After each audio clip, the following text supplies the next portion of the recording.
Punya budget 4 jutaan mau beli laptop? Aduh, jangan deh, mending ini aja. Karena apa? Karena cuma 4 jutaan, kalian bakal dapat portabilitas, baterai lebih tahan lama, touchscreen, dan possible buat mainin game-game mobile yang kelasnya kelas atas. Ini dia Xiaomi Poco Pad.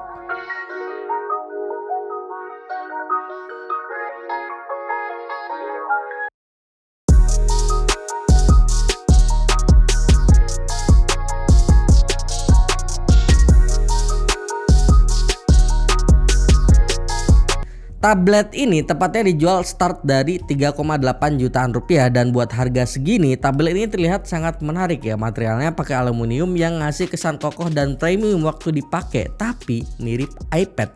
Jadi harga low end, body high end.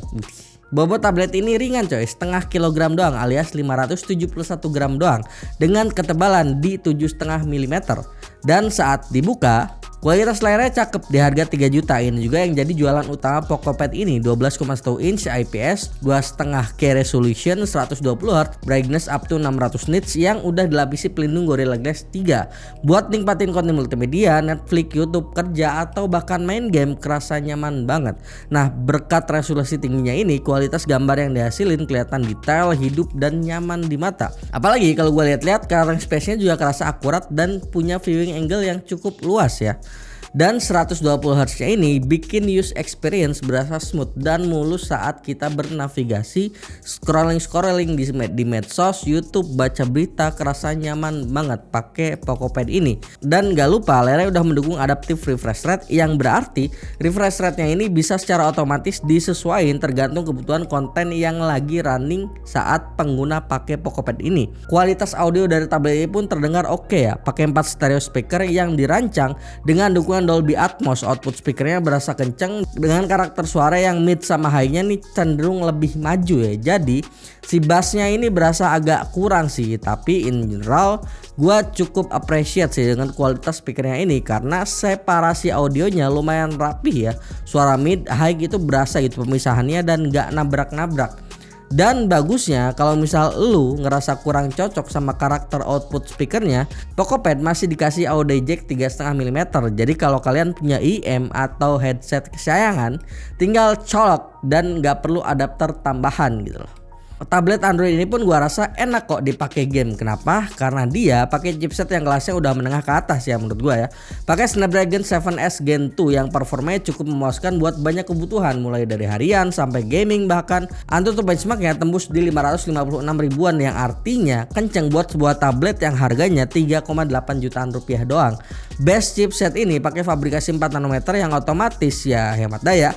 Waktu gua uji stress test pakai Antutu cuma berkurang 6% aja dengan skenario pengetesan sekitar 15 menit. Gua sehari-hari pakai tablet ini selama seminggu buat main game favorit gua, Call of Duty, dengan settingan grafis tinggi, sama sekali nggak ada frame drop yang ganggu. Buat main Mobile Legends juga stabil di 60an fps di settingan rata kanan. Soal suhu pun menurut gua sangat amat aman ya. Mungkin karena ini tablet juga gitu kan, jadi disipasi panasnya juga lebih baik kan, karena dia lebih lega juga buat penyaluran transfer panas keluar bodinya ini kayak gitu. Jadi secara nggak langsung heat manajemennya pun lebih bagus ketimbang Android atau iPhone pada umumnya ya saat dipakai game. Selain karena kenceng, kenyamanan main game di tablet ini juga bertambah berkat baterainya yang gede, sekitar 10.000 mAh. Panjang daya tahan baterainya, gua bisa sampai 2 hari loh abisin baterai tablet ini. Dan ini skenarionya daily use ya, nggak cuma sosmed doang, baca artikel, tapi gaming juga di beberapa waktu. Selain baterai yang gede, tablet ini juga udah mendukung fast charging 33 watt yang bisa bikin tablet ini isi daya dari 0 ke 100 cuma sekitar 2 jam aja di sebuah tablet yang punya baterai 10.000 mAh. Tablet ini bawa RAM 8GB tanpa gimmick-gimmick virtual RAM, yang menurut gua udah cukup sih buat kebutuhan gua. Multi Windows kayak gini, experience-nya berasa smooth dan tanpa ada kendala lag sedikit pun. Storage-nya juga lega, 256GB yang kalian bisa upgrade dengan micro SD sampai 1TB. By the way, ini si tabletnya ini udah running HyperOS berbasis Android 14 ya, makanya tablet ini udah support fitur-fitur kekinian macam split screen, floating Windows, game turbo, dan lain-lain. Overall tablet ini menurut gue punya performa yang powerful ya, dan cukup puas sih gue jujur. Buat daily use sampai gaming, bahkan di settingan grafis high sampai rata kanan ya udah aman. 3 jutaan dengan performa yang gini gue rasa pilihan yang cukup bijaksana ya. Dan tablet ini juga by the way udah support keyboard dan stylus, so buat dipakai kerja cukup proper ya. Ya mungkin perlu adaptasi dikit ya bagi para pengguna laptop 14-16 inch karena ini kecil. Tapi secara fungsi udah cukup kok menggantikan itu, apalagi zaman sekarang udah banyak orang yang termasuk gua gitu kan yang ya ketika kerja bukan pakai Office lagi tapi pakai Google Docs, Spreadsheet dan lain-lain. Tapi ya bukan berarti nggak bisa dipakai Office, ini tetap bisa kok, tinggal buka Play Store, download running gitu kan. Stylusnya pun menurut gua enak buat dipakai, responsif dan cukup presisi. Kebetulan gua ada tablet Android juga Samsung S9 FE yang sebenarnya dari harga jauh kita tahu ya. Cuman experience pakai stylusnya gua rasa nggak sejauh bumi dan langit juga. Levelnya masih di bawah S9 FE tapi masih di rentang yang bisa gua sangat terima gitu loh. Yang paling beda kan adalah si stylus Poco Pad ini sedikit lebih berat yang bikin experience ke gambar tuh ya jadi sedikit berbeda ya. Di luar itu in general cukup kok ini buat di kelas harganya. Tapi stylus plus keyboardnya ini dijual terpisah. Pas gua cek di marketplace harganya cukup mahal ternyata. Kalau beli oriannya di sekitar 600 ribuan keyboardnya aja itu pun. Dan sebenarnya ada opsi lain ya, pakai third part atau aftermarket yang harga stylusnya di sekitar 150 ribuan doang, plus keyboard di 500 ribuan aja. Total ya 4,5 jutaan lah kalau beli paket. Ya masih 4 jutaan kan, masih tergolong affordable lah dengan tablet kayak gini.